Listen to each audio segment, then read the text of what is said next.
ইফতারিতে বেঁচে যাওয়া দুটি কমলা খাওয়ার অপরাধে হাত পা বেঁধে মধ্যযুগীয় কায়দায় ক্রিকেট স্ট্যাম্প ও গাছের ডাল দিয়ে পেটানোর অভিযোগ উঠেছে এক মাদ্রাসা শিক্ষকের বিরুদ্ধে।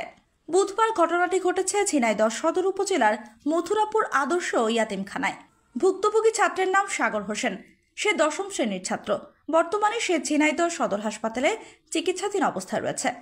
এই ঘটনায় ঝিনাইদহ সদর থানায় একটি লিখিত অভিযোগ দায়ের করেছে ভুক্তভোগীর মা মধুমালা।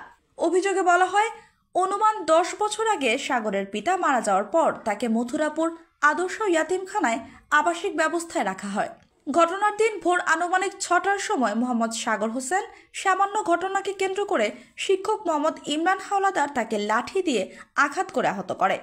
পরবর্তীতে সাগর হোসেনকে ঝিনাইদহ সদর হাসপাতালে ভর্তি করা হয়।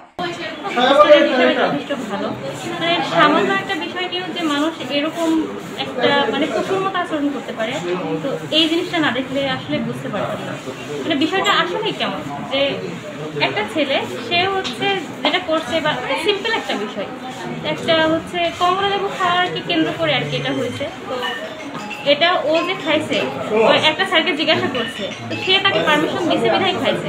তারপরে ওই যে স্যার ওকে মারছে, তো এই হুজুরটা ছিল হচ্ছে হয়তো ওর তার মনের ভিতরে কোনো বিষয় নিয়ে ওর উপর আগে থেকেই রাগ আছে। কারণ তা যদি না থাকতো, কারণ কোনো শত্রুতাকে কেন্দ্র করে ছাড়া এরকম আচরণ কেউ সামান্য একটা বিষয় নিয়ে করতে পারে না। আইনের আশ্রয় তো আমরা নিয়েছি অবশ্যই। ওরা মেবি হচ্ছে থানাতেও গেছিল, অভিযোগ দিয়ে আসছে।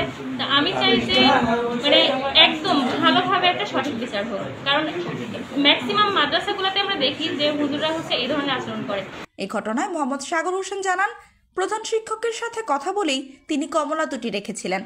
তবে অভিযুক্ত শিক্ষক তার কাছে কিছু না শুনে চুরির অভিযোগ তুলে হাত পা বেঁধে বেধড়ক পিটান।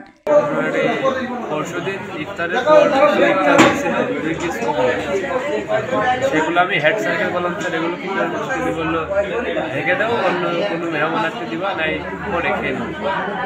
মেহমান আসেনি বলে আমি পরে খেয়ে ফেলেছি। ওইটা অন্য ছাত্ররা দেখে ইমরান স্যারের কাছে রিপোর্ট দিয়েছে, স্যার দিয়েছে যে সে চুরি করে খেয়েছে, আমাদের না দিয়ে চুরি করে খেয়েছে। এই জন্য সে আজ ফজরের নামাজের পর 6টার দিকে দড়ি দিয়ে বেঁধে অনেক মারধর করেছে, এখনই ডাল আর ক্রিকেট স্টাম্প।